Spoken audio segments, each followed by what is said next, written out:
Welcome back to the Better Birth podcast. I'm Kathryn, the founder of Anja Health, and today we are with Annalee Reid, who is a certified midwife based in New York City. So super excited to have you. Thank you so much for being here. Yeah, thank you for having me. Awesome. Would you like to give a bit of background on yourself and especially how you got involved in midwifery? Sure. So I am a certified midwife, as you said. I actually started midwifery as a certified professional midwife. So I went to school to become a certified professional midwife in 2014. Wow.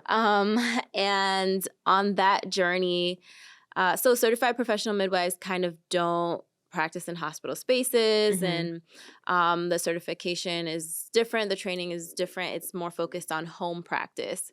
And when I finished in that program and moved back to New York State was like, nope, we don't take that certification. Oh. So I went back to midwifery school in 2017, and that's where I got my Master's of Science in Midwifery at SUNY Downstate here in Brooklyn, in the city, and jumped right back into home birth, actually. So I primarily practice in home birth spaces and supporting women in, their lifespan, really from age 12 to 84. But mostly in pregnancy, we were in the home birth space. So, Awesome. yeah. Cool. What is your favorite part of being a midwife?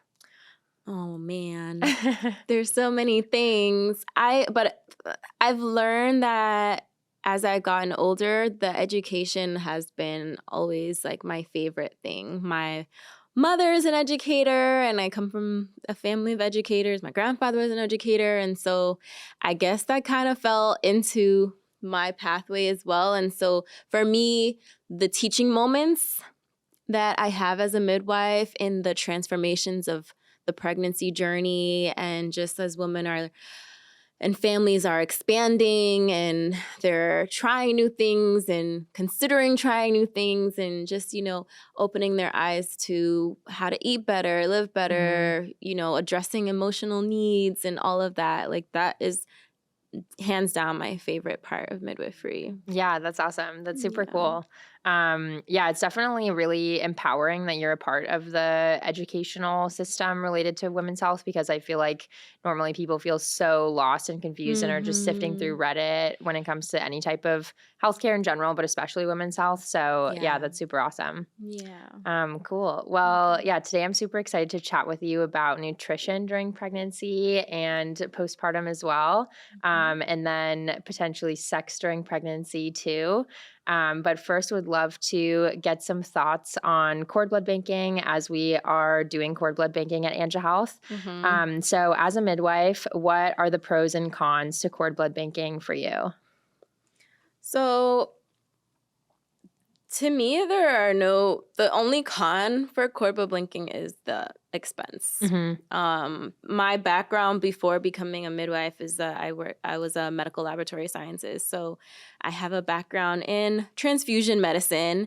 I have a background in immunology and clinical chemistry. So I do understand there's many pros and how the cells in the cord, those stem cells that are present can be supportive of either that child or a relative, or, the only con is the costs associated, in my opinion. So, I have had some families that are like, what do you think about this? And I'm like, you tell me. Yeah, that's as far as it goes, really. Yeah. Okay, awesome. Have you ever done cord blood banking yourself, especially at a home birth? Yeah. So ultimately, no, I haven't. Well, in a hospital once, we did collect some cord blood for a patient. But in home birth, again, like when people do their research, and I'm supportive of it for sure. I'm like, this is where you can look, you find the kit, you got the kit shipped to us, and we'll collect it. But then when they find out like the storage part, that's typically when they're like, well, we're already paying for this expensive birth. And maybe for some it's not as expensive, it depends on the insurance. But even those that aren't paying that much for the birth probably aren't paying that much because they don't have money to pay for cord blood banking. So, I haven't actually seen it through for cord blood specimen to date. Yeah, that's okay. Well, yeah, I think it's interesting to get just a lot of exposure to different types of birth stories, and yeah, just different opinions on cord blood banking. In the US, only 2% of parents do cord blood banking, but it's actually a legal mandate in 31 states that at least parents know about it as an option. So I think for us, we're just trying to get it to be really at the forefront of thought where at least people know about it, because typically we get so many comments online that are along the lines of like, OMG, I gave birth 4 days ago. Literally no one told me about this. I had no idea there were even stem cells in the umbilical cord and placenta, and it's just thrown away. So yeah, I still think it's important to talk about nonetheless. Yeah, that's fair. Cool. Well, have you ever done delayed cord clamping and cord blood banking? I guess you said you only did cord blood banking once, but typically we have parents that delay cord clamping anywhere from like not at all to up to 2 minutes and then bank the rest. Or if they do more, they can bank the cord tissue and placenta. So yeah, how have you seen delayed cord clamping and cord blood banking interact if you have? Yeah.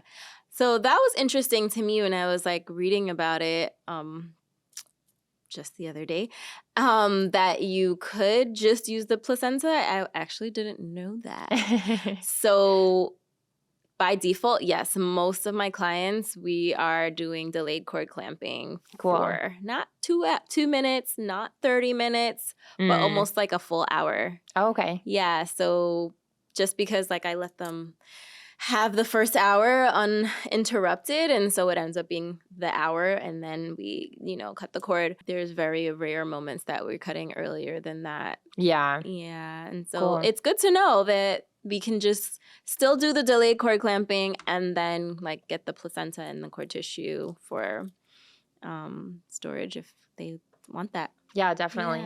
Yeah. What are the benefits to delayed cord clamping in your eyes? So the benefits for delayed cord clamping include completing the transfusion of all of baby's blood. So we know that there are blood left, and cells that are in the cord once baby leaves the womb, and they're, transitioning earthside.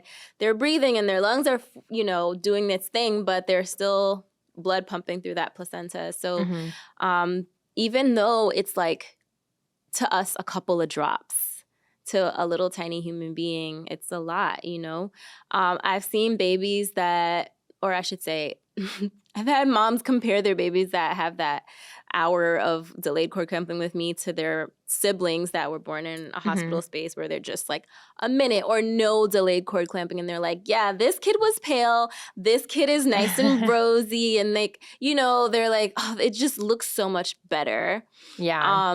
And so you can definitely tell the difference between a babe that has gotten more of their blood volume through the delayed cord clamping and ones that like immediately after birth, the cord was cut. Awesome. And for babies that might have medical procedures later in their life that might have been born with a heart condition or something, like it's definitely beneficial for them as well to be able to have that extra blood for also regulating temperature and things like that. So right. Yeah. That's awesome.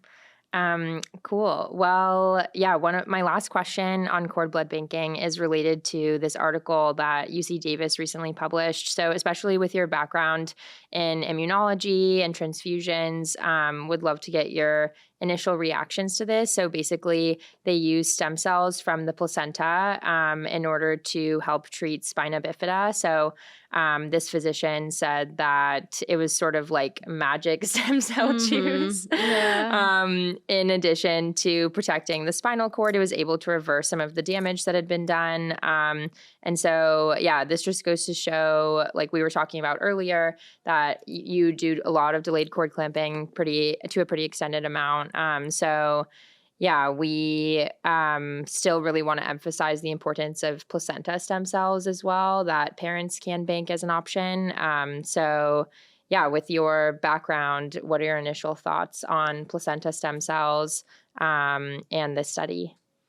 Yeah. Like I said, it makes sense. It makes sense that yes, we've got the cells that are in the blood itself that we see coursing through the cord, but we know that the placenta has been carrying life in and of itself as well. And we know that the placenta is used for other things, other research. Some people, there's placenta products in your hair solutions and in cosmetic products that we probably didn't know about. But it makes sense that there are also like those stem cells that are useful for treatment of, in this case, spina bifida. I would love to see like live what that looks like in lab, I guess in vitro, what they recorded of how it's supportive of healing spina bifida. But yeah.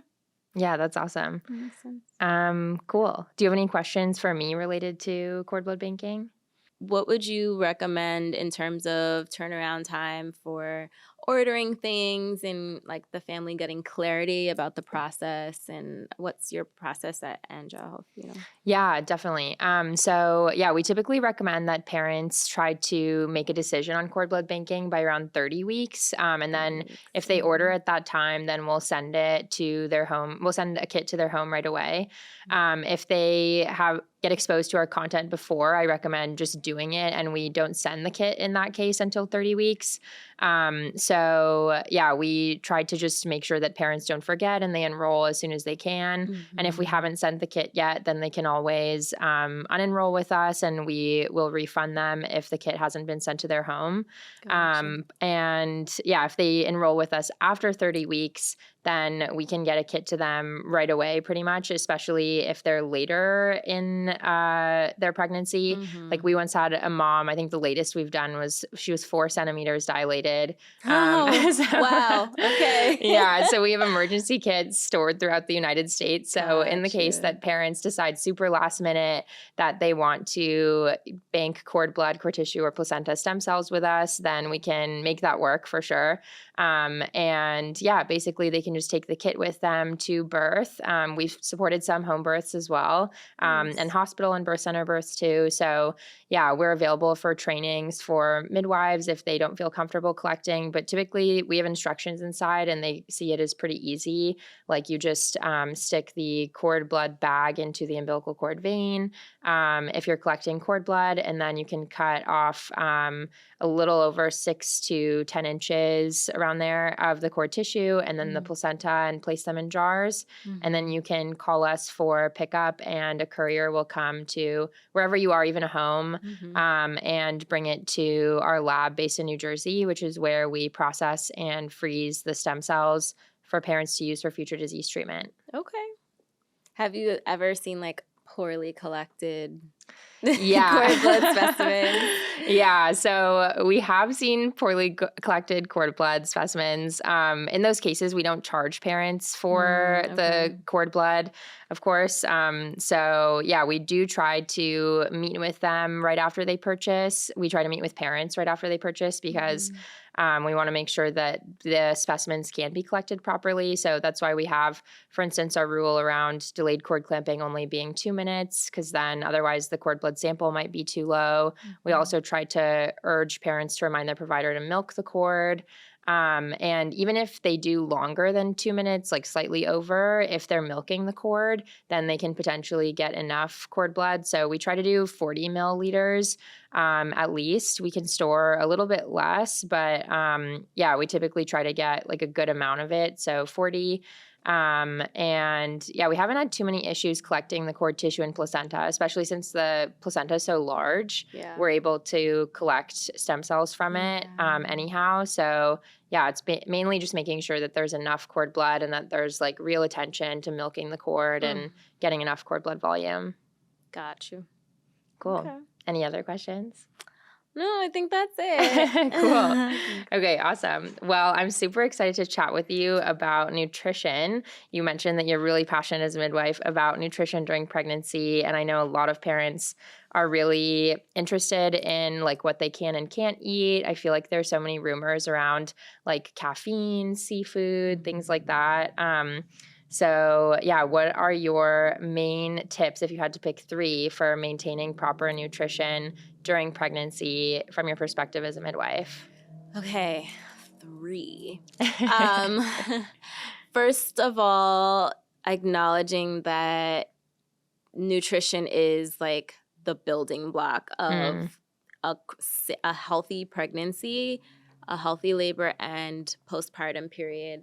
And that when you provide the appropriate nutritive substances to your body, you're protecting your body from conditions like preeclampsia, gestational diabetes, high blood pressure. But you have to do the groundwork before you get there, not like troubleshooting it after. It's not as easy once you get there.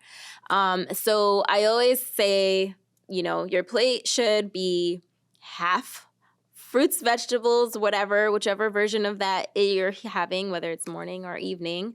And then a quarter of it would be carbs and then a quarter of protein. But also, I guess that's my third one already. Protein. Protein is really important. Protein is the building block of the cell.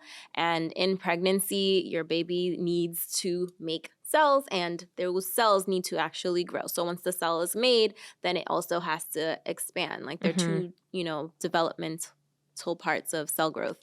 And protein is the building block of the cell. So making sure that you're having good quality protein in each of your meals is important. Right.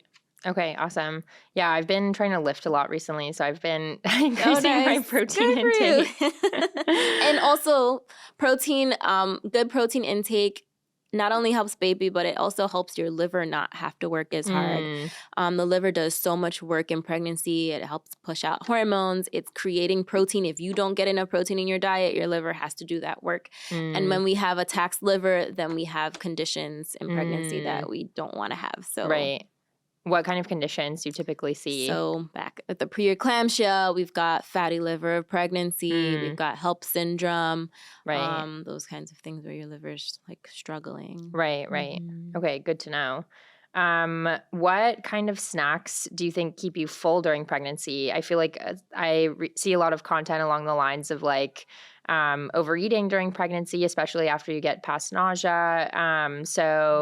What recommendations do you have, especially thinking about protein intake and things like that you think will help keep you full? Yeah. Don't eat empty calories. That's because if we're snacking just to have something in our mouth because our body is signaling us like, hey, maybe we need some energy because we're doing a lot of work down here. And then we're eating chips or popcorn. That's not going to sustain you for long. So then you're like, I need more, but you're getting all this fat and unnecessary calories that aren't doing much for you. So back to the protein. Protein-based snacks like trail mix, peanut butter and jelly sandwich. Some people live off of boiled eggs in their pregnancy because that's kind of all they can really get down, and it helps with nausea and vomiting. And back in the day, high in choline. And high in choline, exactly. Good for baby. So they used to say, like, take some crackers and ginger ale, but that's not actually, that's proven not to actually help with nausea and vomiting. It's actually a protein. So if you got to do a boiled egg, just cook a bunch in the, early part of the day and pop them whenever. Protein smoothies, hummus and vegetables, because we're getting raw vegetables and we're getting protein. What else? Then you have tuna sandwiches or like a tuna dip or things like that. But there's lots of non-meat options for protein and then meat options as well if you're, a meat eater. Yeah. Do you recommend that pregnant parents take protein powder? I mean, I don't recommend it. My preference is to get it from a food source. Yeah. But if you are struggling with meal prepping or just being able to have it, close by, then yes, that's definitely on the list of, okay, well then if not this, then this is a great option. Yeah. If someone is pregnant and vegan or vegetarian, how do you help them get enough protein? Yeah. So then with the vegan vegetarians, we do the hummus, the peanut butter, the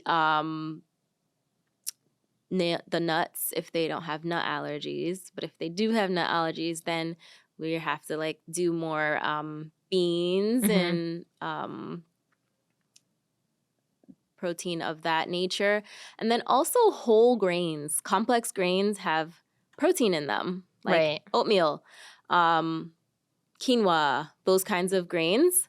So then they'll do more oatmeals in the morning. They'll put oatmeal in their smoothies, or they'll have like find some kind of vegan protein powder that they are, that works well. Flaxseed, chia seeds, those things have protein in them as well. Okay, awesome. Yeah, I've been eating the Jennifer Aniston salad. Have you been seeing that on TikTok? Actually, I remember that like a while ago. I didn't really like cue into it. Tell me about that. Yeah, so it's chickpeas, quinoa, mint, lemon, olive oil, pepper, and goat cheese is not vegan, but they're like other substitutes.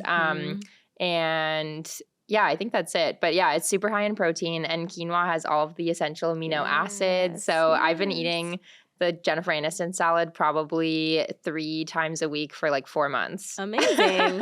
That sounds like a delicious salad. And it fills you and keeps you well, right? Yeah, I eat it at like 10:30 usually, and then I don't have to eat again until like 6. Nice. Yeah. Yeah, it works. Awesome. Well, if you could list 5 main foods that you should try to eat during pregnancy that have, for instance, a lot of choline or anything like that that might be essential during pregnancy, what would those main foods be? So if you're a meat eater, I tend to recommend like the fatty fishes more, like salmon. Eggs are, like I said, like a real go-to and supportive of a lot of things in pregnancy. And then raw fruits and vegetables, a variety of them, different colors. So the leafy greens are good for iron because that is something that in pregnancy we want to like stay on top of, is making sure that we don't have pregnancy of anemia or anemia of pregnancy, excuse me. And that's a thing because at a certain point in the pregnancy, our body's blood volume literally increases. So our body's like, let me make more blood to get to where, it needs to go, to this growing fetus. And the plasma portion of the blood is what increases, not the red blood cells. So if like we've got a cup of my matcha here, if this bottom portion was the red blood cells and then there was this much plasma in it before, like in the 16-week period, by 24, 28 weeks there'll be this much plasma, but the same amount of red blood cells. So it's like what we call hemodilution. And that hemodilution is symptomatic anemia. So we've got like, that's when it's like, oh, I'm so short. Like I have a hard time breathing, even when I'm just like sitting down, or I'm super, super, super tired all of a sudden again.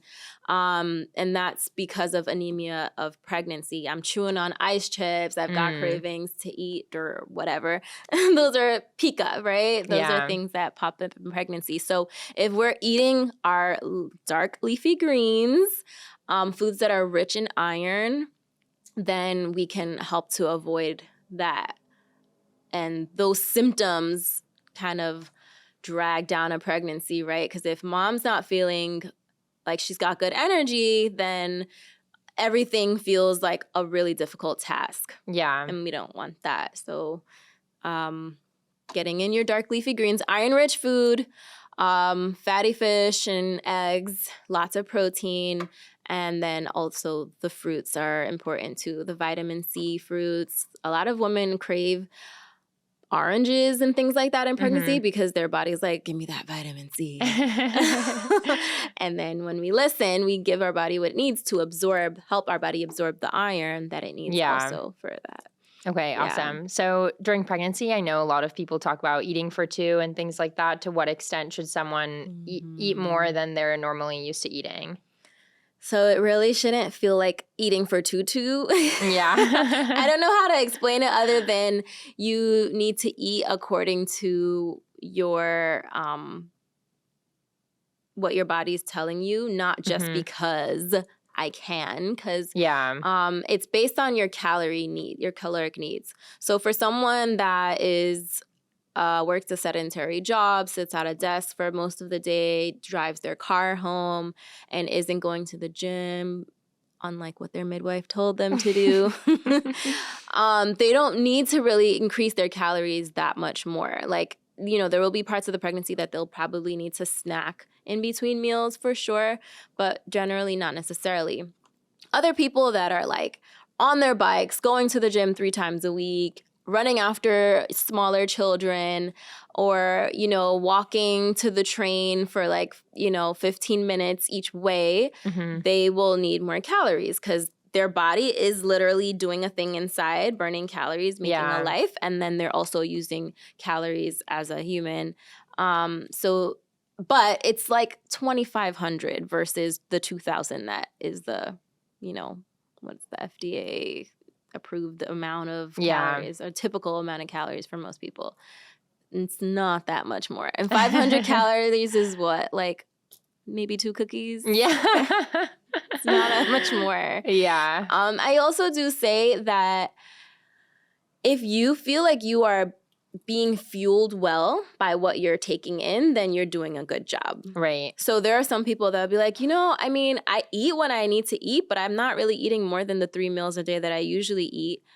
Baby's been growing well according to whenever they come in for their assessments. And so my question to them is like, are you feeling like your food is fueling your body for the day? And if the answer is yes, then you're doing a great job. Right. Okay, awesome. Thinking about your iron recommendation, if pregnant parents feel really out of breath during the day, does eating leafy greens help boost that iron supply and then help them feel less out of breath? It should. It's not instantaneous. Yeah. But once iron does get stored in the body. So if you are low in iron and you have iron deficiency anemia, once you've built up that reserve back, you should be good for like a while, especially because you're going to keep up the good habits and you're going to keep, right? It's not instantaneous, but if I've seen like good results even for 3 to 4 days. Oh, awesome. If you're really like leafy Eating greens, beets, iron-rich food, it can help pretty quickly. Okay, that's a good recommendation. How do you think pregnant parents should best plan their pregnancy nutrition? Like, should they meet with a nutritionist, or do you have go-to guides that pregnant parents should take a look at? Yeah, that's a great question. In my practice, we do diet diaries together at least every trimester. Okay, cool. So my clients get that one-on-one time with me, and we go over and we review. If you don't have a practitioner that's doing that, then I would recommend working with a nutritionist. Just check in, a couple of times in the pregnancy, definitely at the beginning, because again, you want to make sure you're planning out to have a good foundation before things start coming up, right? If your provider is like only seeing you for 10, 15 minutes, just checking the baby real quick, and you do labs elsewhere and you do an ultrasound elsewhere, go to see a nutritionist. It will really, really, really be beneficial for you. Awesome. We previously had a nutritionist on our podcast, and she specializes in nutrition for folks with gestational diabetes. So how do you think folks should plan nutrition if they're pregnant and don't want gestational diabetes or might have a risk for it? How do you think they should plan around that? So gestational diabetes is pretty specific to how our body is processing sugar. For clients of mine that have had gestational diabetes pop up on the radar, we do then escalate to a nutritionist for additional follow-up than with myself. But my counsel will typically be staying away from processed sugar, refined sugars, eating more complex carbs rather than the simple carbs. So like staying away from the white bread, the white rice. But if you have the brown rices and the quinoas that your body needs to break down more, they have a lower glycemic index. And there's certain breads that you can get that have lower glycemic indexes. And you can't eat croissants every day anymore. And not drinking coffee with like milk and cream every morning as much. But definitely lowering that glycemic index from your carb intakes, and also cueing into the fact that I always believe that your sugar cravings are often you actually needing protein. Because your body knows that when you take in sugar, it gives you like this quick boost of calories. Like, Right. I need energy. Let me get something sweet because it's going to give me like shoot up my calorie and energy for that moment. But really, if you were to take in some protein, that's more long-lasting energy and it's more nutritive energy, then you would also solve that problem. So cueing into like, okay, I'm getting sugar cravings. Is it that I really need to have this Kit Kat, or have I not eaten in like a couple hours? Right. You know? Yeah. And what did I eat a couple hours ago? Yeah. I'm curious what your thoughts are on muscle milk or things that are protein but like kind of pseudo sugar. Like I've been having a lot of muscle milk since I've been lifting, but it feels not that great sometimes. What does it feel like? What do you... I don't know. Like a few days ago, I had a lifting session for probably 40 minutes, and then I had a chocolate muscle milk after, and I went to sleep like soon after. Like I worked out at about 8, went to bed at 10, and then but when I woke up the next morning, I felt so bad and low energy, and I wear an Oura ring, so I can usually track my sleep. And I got enough REM and deep sleep, but I just didn't feel well rested, which was really strange. Like usually my REM or deep sleep is kind of off if I'm feeling not well rested. So I was wondering if it was because of the muscle milk. So I've been thinking more about like pseudo protein additives. Yeah. I will tell you that I'm not like a fan of the pseudo protein situation. I don't really know though how much it affects like sugar levels, for instance, because anything that's been created in a lab has removed the things that were made with it to help your body process it. Like I actually don't believe in egg whites. I believe that you should have the white part and the yolk part because your body needs the fat from the yolk to process the so I don't believe in 2% milk because I feel like you need, like everything that's made a certain way is made that way for a reason. That's my belief. So these protein powders that are made that way, I feel like, they're not necessarily the greatest version. Why it caused you to have an unrest, I'm not sure. Yeah. That's something to I feel like look it into. might be the sugar. Like there's a lot of, it's supposed to be like 0 grams of sugar, but there's like all these like oses in them. So Some I don't version know. of sugar.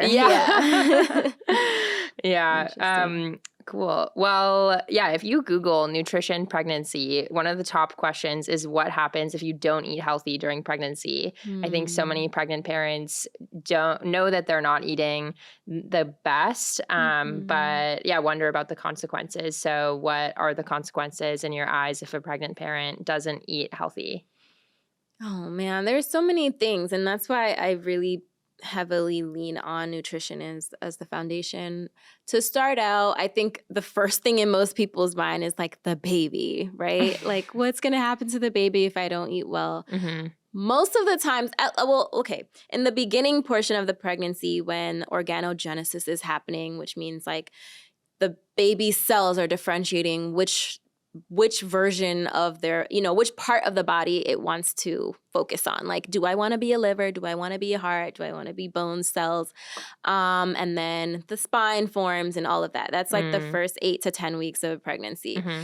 In that time period, there's 2 schools of thoughts. One is like, whatever's going to happen is going to happen. So like, if you know that you're pregnant and you eat as well as, and take your DHAs and all of that and prenatal vitamins, then great. And if you haven't, whatever was going to happen anyways. And then others are like, definitely have started your prenatal vitamins right away or even before, preconception, have, been eating well and all of that. But mostly after that period, baby's gonna take whatever they need from you. Some people refer to, fetuses as parasites because they kind of are. They are let me take what I need. And mom or the birthing person is the one that gets drained. Mm-hmm. So you get depleted of calcium, you get depleted of iron, you get depleted of vitamin C because baby's going to take what they need for growing. It makes me think of Renesmee in Twilight. Have you seen Twilight? I have. It's been way too long. Remind me, like when Bella in Twilight has a baby, she like gets really, really skinny because the baby's basically taking her blood. Like parasite. Yeah. Yes. Okay. Yes. Yeah. Exactly. Literally. So it's not so much baby, but more so the well-being of the birthing person. In that way. Then when you consider like making sure that your liver has a good foundation and doesn't have to work super, super hard, because if you work it super, super hard, it might then be taxed too much and lead to conditions that we already talked about. Right. Your kidney also has to do a lot of work in processing all the things that you eat and all the stuff that baby's, pushing out as well. And so you can also overtax your kidneys, and then we've got protein spilling out of the kidneys into the urine, and then that's like one of the signs of preeclampsia, for instance. And so if you're not eating well in the beginning part of the pregnancy, yes, maybe it will affect baby's cell development. If you're not eating well after that period, it's mostly how it affects the birthing person's body and how you're going to manage the pregnancy, and if conditions will come up for you, not necessarily baby. Right. So what will happen? You might be too tired to deal with your toddlers. You might not be able to continue going to work. You might be short of breath, walking or just sitting down and feel like you can't really go through your day. You might become irritable with your family members or your partner. You might develop high blood pressure, and high blood pressure, that can be life-threatening if you're in labor and your blood pressure is so high that your heart is like, can't do this anymore. Yeah. Preeclampsia is also a life-threatening condition that can develop if your liver is too taxed and your kidneys, and you don't have proper protein and blood volume expansion in your during the pregnancy. So a host of things can happen, but mostly it's specific to mom and not baby. I know that's like what people mostly fear is that, like, I'm going to do something wrong to baby. I mean, fetal alcohol syndrome is a thing. That's something like that's totally different. That's alcohol consumption at certain levels in the pregnancy. But food-wise, it's mostly taxes mom's body. Right. Okay, interesting. Can not eating enough affect your pregnancy? Especially, I think that's a concern for people that experience a lot of nausea in the early stages. What are your thoughts there? Yeah, so again, back to the protein, right? Building blocks of the cell. Not eating enough eventually can affect the growth of baby. And then we see that can lead to what's called IUGR, intrauterine growth retardation, or fetal growth restriction is what we call it now. And then baby's just not growing appropriately. And then at that point, we may recommend to induce labor by term so that we can get baby out and get them what they need sooner rather than later. But that means that your baby doesn't get to cook in you as long as they should, which is more beneficial than having a 37-week a term induction. So that is a risk of not, your baby not growing, developing appropriately. The placenta also needs to continue to work as a functioning organ. So not eating well or developing gestational diabetes, we found, can also affect the placenta because there are these spiral arteries in the placenta that somehow get affected with the insulin rush of when diabetes happens. Somehow those arteries get affected, and that the arteries constrict, and then parts of the placenta don't function the way they should for baby, or something to that effect. And so poor eating can also affect the perfusion of baby from their placenta. So that's a thing. and then I said gestational diabetes, that can also happen, right? Right. And that means that your baby can potentially grow larger than they should in the womb. This is something that would affect baby long term, possibly, is that baby can be born with a form of diabetes and or develop diabetes. Well, they would be born with possibly low blood sugar because they're so used to having like that excessive amount of sugar in the womb. Then when they come out and they're separated from their placenta and from their source, mom, who was giving them all this sugar, all of a sudden their sugar drops. And then we've got like a hypoglycemic baby. Right. And they can also develop diabetes long term in the future if they are born if they live in a hyperglycemic environment in the womb. So yeah, it's interesting. I read about how gestational diabetes isn't necessarily predictable per se because, like, for instance, it could be in one pregnancy but then not the next. So yeah, how does gestational diabetes generally come about, and what can parents do to prevent it from happening? Lifestyle. Yeah, mainly the nutrition. Yeah, nutrition. There's families that come to me and they're like, I had gestational diabetes in the last pregnancy, and they said that like I'll have it every time after. Is that true? I'm like, no. If we work and are intentional about what goes into your body and how you process and your movement activity levels during the pregnancy as well, you don't have to have gestational diabetes this time around as well. And I've successfully like walked people through that. Yeah, that's awesome. Yeah. Cool. Okay, awesome. Well, this is a bit of a more niche topic, but I feel like one subtopic I've been seeing in nutrition a lot recently is around microplastics exposure. Do you have any general thoughts on that? I know there was also an article that came out about finding microplastics in the placenta after birth. So people are clearly ingesting enough plastics that it could potentially even reach the baby in the 9 months of pregnancy. Yeah, what have you seen around that? Do you think it's something to be concerned about?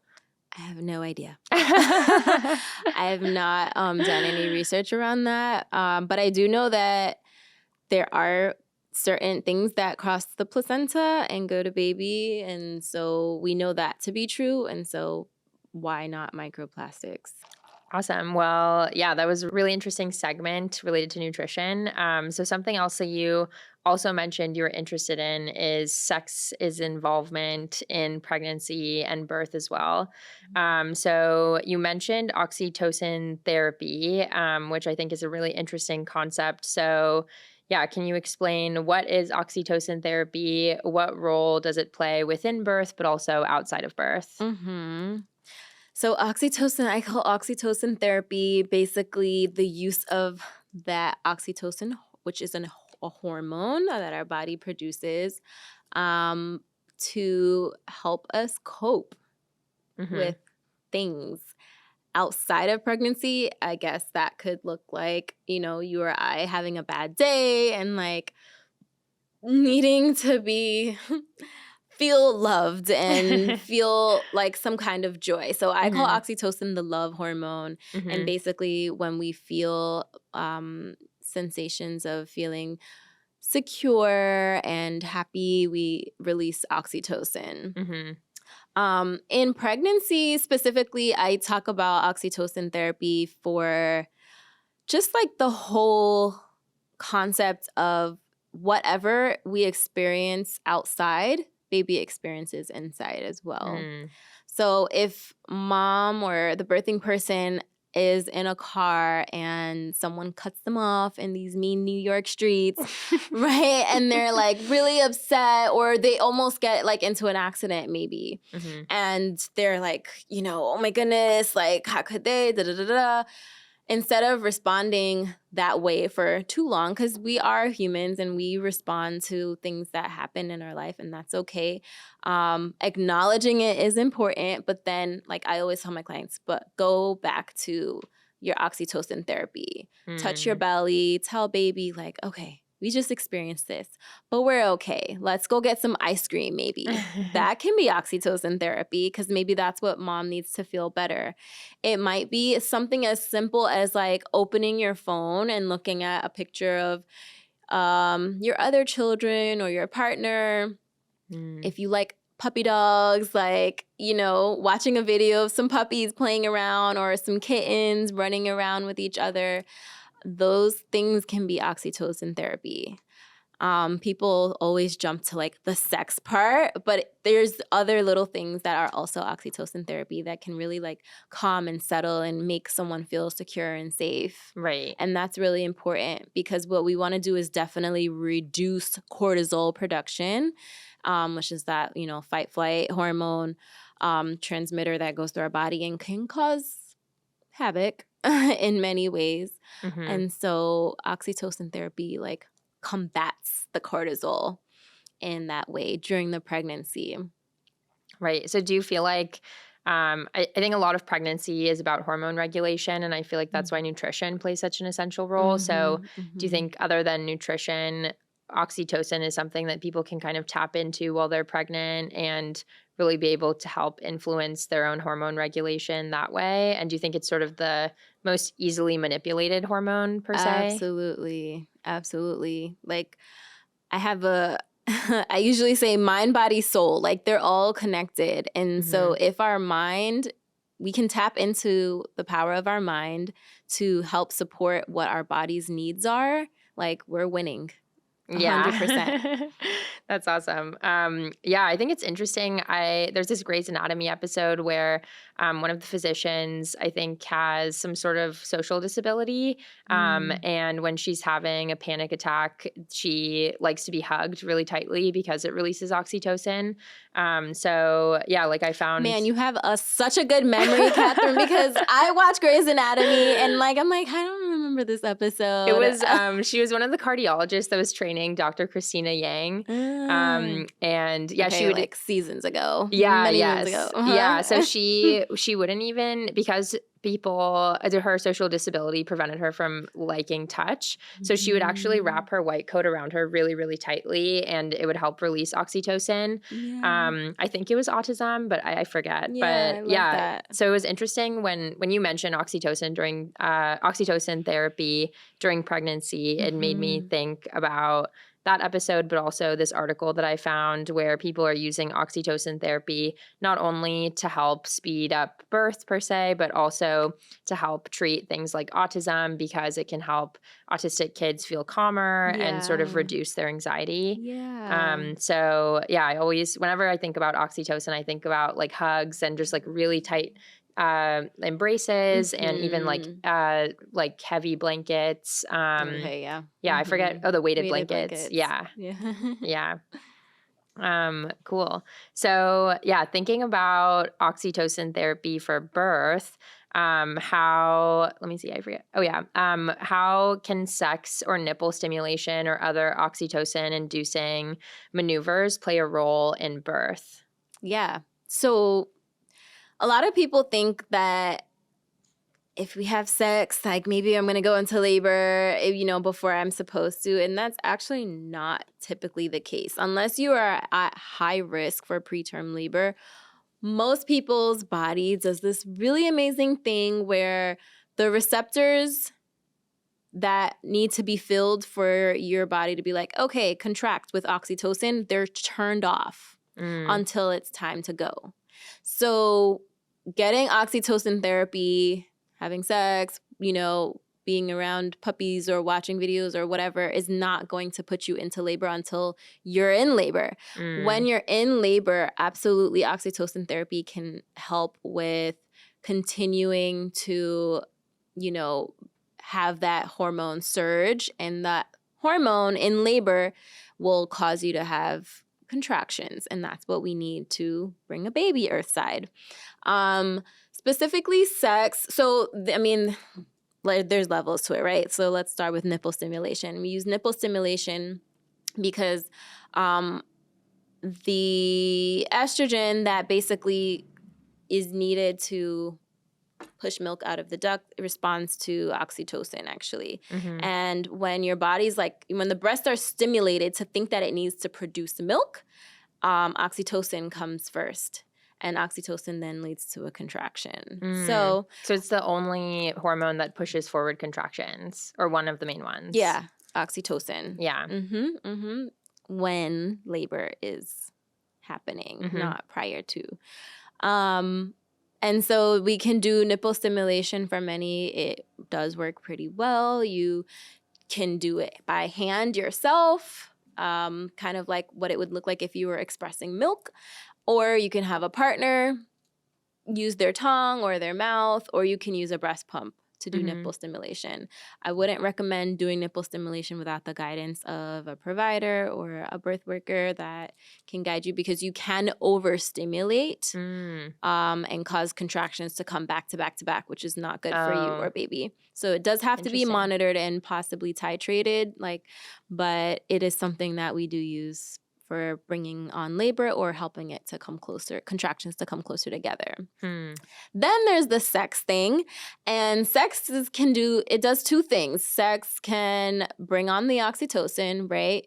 Orgasm can bring on oxytocin and help the body relax, as well as bring on those contractions that we need. The other thing that sex does is it can provide, and this would be sex with a male partner using semen. That semen will actually go up and by the cervix, and the prostaglandins from the semen will actually soften that cervix and help your contractions be more efficient. So actually in hospital spaces where they're doing an induction, a lot of hospitals will start the induction with something called Cervidil. Or some people have heard Cytotec, but Cervidil is the one specifically that I'm talking about. Cervidil is like an insert that we put up right by the cervix. And what's inside of Cervidil is semen from a horse. Oh, wow. I didn't know that. Yeah. So we can get like human semen from our partner to do the same thing. Why not? Yeah. And like I said, the goal of that semen is those prostaglandins soften up the cervix. So we want your cervix to be soft like your lips. Usually like it'll start out hard like the nose. And then when we're like at a good place for labor to start, we want it to be soft like our lips. And so if we've got contractions working on a hard cervix, they don't work as well to open the space and, give us good dilation. But if it's soft, then the contractions will work efficiently. Okay. So that's the other thing that sex does for us in labor. Yeah, interesting. So if sex can help with labor, if you're a single parent or a gay parent as well, how do you recommend using sex or even like masturbation as a coping mechanism for birth? Yeah. So you won't get the semen part, but you definitely can get the orgasm. And the orgasm does a great job in also softening up the cervix. And just like release of tension all over the body is super, super helpful for a labor process, whether it's early on or at the very end or in the middle. I always tell my clients, like, imagine that your body is all connected and that your uterus is kind of like the shape of a bottle, and at the bottom of the bottle is the neck, and that's the cervix. And so everything actually needs to be soft in order for baby to make their way down. If we're tense, we kind of hold things back. And so an orgasm does wonders for people that are like experiencing lots of tension or like emotional about something and needing a release in order to let the labor go forward. Right. So if you're a single parent, would you recommend masturbating in labor? Yeah. Why not? Okay, interesting. So thinking about preparing for birth in general, how can you prevent tearing during birth, and could sex play a role? For instance, if you're doing massages or anything like that. I know a lot of people recommend warm towels and just opening up that area, especially in the second stage of labor. So yeah, do you think that kind of massage could potentially be sexy in a way and help prevent tearing, or what are your tips? So I don't recommend jumping into perineal massage during labor. If you're going to do perineal massage, then you should be doing it prenatally, because it can be not comfortable. It's kind of something that you build up. So at first, when you're doing perineal massage, you're first kind of like applying pressure, so to speak, to the corners of the vaginal opening. So you're putting pressure for a couple of seconds on one corner, then you move to the next corner, next spot for like 10 seconds. You just hold. It's not an actual fluid massage at first because it can be painful. It's like these are muscles that have never had that weight and pressure on it. So like with sex, if we're talking about sex with, a male and a female, that is the penis penetration doesn't put weight on the perineum. It goes further into the canal, and, that's a whole different kind of sensation. The pressure on the perineum only comes from like specific application. So I wouldn't say that sex will help with the perineal massage in the way that we typically tell one to do it. Yeah. But I mean, maybe it does help keep things loose down there if you're regularly having sex. You know what I mean? In terms of tearing, though, specifically, I would say, yes, you can do perineal massages. I typically will say start them around 37 weeks. Don't do them like from the beginning of time because again, they're not really comfortable, and you don't have to be doing them for 5 to 10 weeks straight. Like a couple weeks of doing it consistently, or even 10 days of doing it consistently goes a decent way. The other thing is when you are in your pushing phase of labor, yes, warm cloths help. If your provider isn't using a warm cloth at the perineum, or you're not in a water birth situation, you can maybe request, like, can you apply some pressure with a warm cloth? Is there any... I mean, in the hospital spaces, there is a sink and there are, things that they can use to put warmth on that area. Some people will say like, oh, no, I don't want like my provider to be down there. But if you want a hands-off approach, make sure that you are listening to your provider, so that when the baby's head is crowning, you're not like doing a big push and they're just like flying through your perineal space, because that will lead to a tear. So make sure that you're tuning into your provider, not all of the 50 other voices around you. Like everyone's like push, push, push, when really you need to pause. Sometimes I've seen that happen. Just wait and listen. Take your time. Breathe your baby down. Let your baby's head stretch the tissue slowly. So even though in that time of pushing you feel this thing called that ejection reflex, where you're like, I gotta get this out, I gotta get it out, like breathing baby down and remembering that baby is gonna give you a nice slow stretch, and that slow stretch is gonna help prevent tearing, and then listening to your provider. The other thing is nutrition again.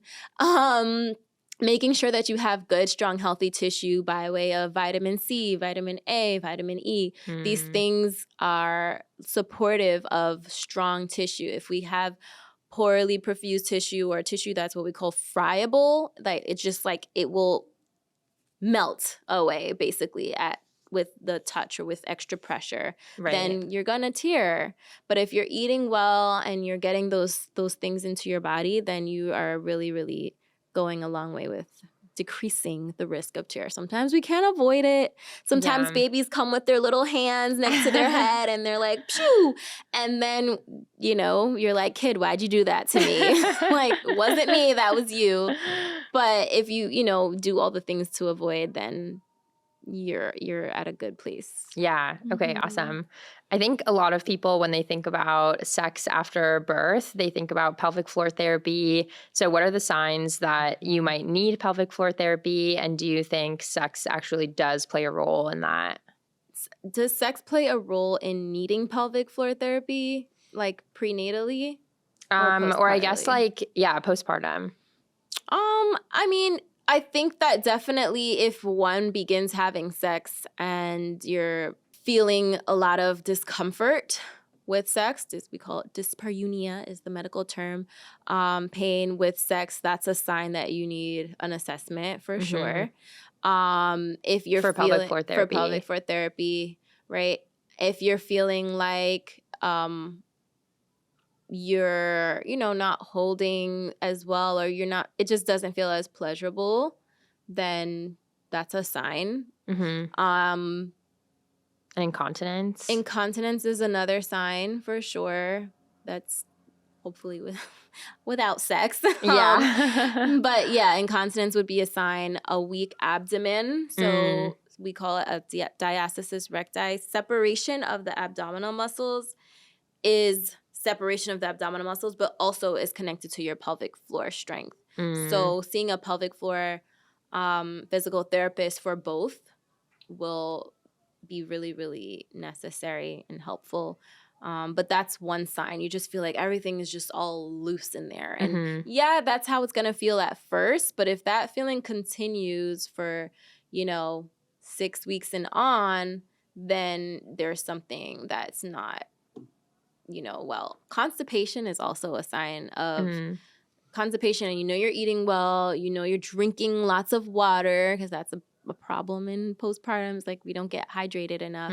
But if you're doing all the other things well and you're still having constipation, that's a sign that your pelvic floor, there's some kind of misalignment there. Okay. So, I really do recommend pelvic floor therapy regardless of whether or not you're feeling things. Like, just go get an assessment and some additional support to get things toned up for a good outcome for like the rest of your whatever that looks like for you. If it's another baby, or if it's just like being a woman and not having to, run to the bathroom after a sneeze or a cough down the, avoiding prolapse and things like that. I just recommend it for everyone postpartum. Yeah. It's interesting. Like most of my friends are in their early 20s. I'm 24, but like probably half my friends have done pelvic floor therapy at some point. So I think it's not even a postpartum thing to need pelvic floor therapy, and it should just be like normalized as a part of like general exercise and wellness. I think that's great. So yeah, my last question for you is, what is your number one tip for preparing for sex after birth? I know that tends to be something people feel wary about or have anxiety over. Yeah, that's a great question. I always say listening to your body is important and not feel guilty. Having conversations with your partner and with yourself that it's okay not to be ready right away. If you don't feel ready right away, doing small things to kind of test the waters for yourself, which means maybe that's like just cuddling first, and then maybe just kissing, and then maybe touch without penetration, and then, graduations, or just even spending time together one-on-one. Making separate time for each other is important sometimes for people. And then there's some people that are like, week 4, I'm ready to go. And their partner's like, oh my God, are you sure? Which is usually, not the normal thing. They're like, no, you got to get checked out by your provider first. But in regards to that, once the bleeding has stopped from the uterus, once we're not seeing bleeding anymore, that means the womb is closed up. And you are safe to really probably have sex by then, as long as you haven't had any tears that needs, some people have no tears during their process of birth. And then once the womb is closed up, you can begin to have sex again if you feel comfortable. Or you can just wait for your provider to give you the thumbs up, but most likely it'll be fine. And if you don't feel ready, then be gracious to yourself and take little steps. Maybe it's even just like focusing on you alone, like self-pleasure first for a little bit. And then you might feel ready to be intimate with your partner. So how soon should you prepare to have sex after birth? Or how soon can you have sex after birth? Well, like I said, once the womb's closed up, meaning the blood has stopped, which ideally, at least by 3 weeks. Yeah. Some people may start having sex as soon. But a lot of people are like, I don't want to do that. So, okay, it's individual. But let's say sometime between 4 to 6 weeks after pregnancy. Usually people go with the 6-week mark because that's when they see their provider. And the provider's Yeah. like, yeah, everything is clear. Everything's good. Especially if you have had a tear, you want to make sure that it's well healed before introducing anything, any penetration or anything like that. But usually people go with the 6-week mark, and then anything after that is really based on you emotionally being ready. Yeah. Is there any time during pregnancy that you shouldn't shave, like leading up to birth or after birth even? Shaving is fine. You do need to make sure you do it in the most not sterile but clean way, because you can get like folliculitis from razors that are not clean or have like rust in them or something like that. Right. And that's not safe. But with clean razors, you can shave. You can, people wax right up until like their due date. I don't know how. Wouldn't be me, but like, yeah, you can wax and shave right up until. Yeah, but not laser. No laser. Yeah. Yeah. Okay, awesome. Well, this was a super insightful conversation. I'm really, really grateful for you taking the time to chat with us today about nutrition and sex. So, yeah, thank you so much for being here. Thank you for having me. It was a pleasure. Cool.